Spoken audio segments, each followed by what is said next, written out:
Santa Barbara Baker here, showing you how to slice a pizza into 6 slices. I have my beautiful cheese pizza here. Check out my other videos on the Santa Barbara Baker YouTube channel to learn how I bake these up. This one was baked in my Koda 16. And for the Koda 16, I like a size around 13 to 14 inches, which I have here. I'm going to slice it into 6 slices. I feel like 6 slices is the way to go for a pizza like this.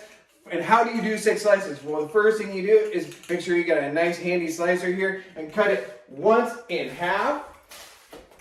And then put it back together here. And then the little trick to remember to get to 6 is go in and cut a slice for yourself. You can either turn it or just turn yourself, which I'm gonna do here, going back through the center here. And then you go back and cut it in half one more time. 6, hopefully perfect slices here. My pizza was almost maxed out to the size of the peel, which is great. This looks like a delicious pizza. I hope you enjoyed this video on how to get 6 slices out of your pizza. Please like and subscribe if you enjoyed it. Check out more videos on the Santa Barbara Baker YouTube channel. All my recipes are up on santabarbarabaker.com. Check me out on Instagram. I'm Santa Barbara Baker on there. Keep dreaming about pizza. I love you all. One love.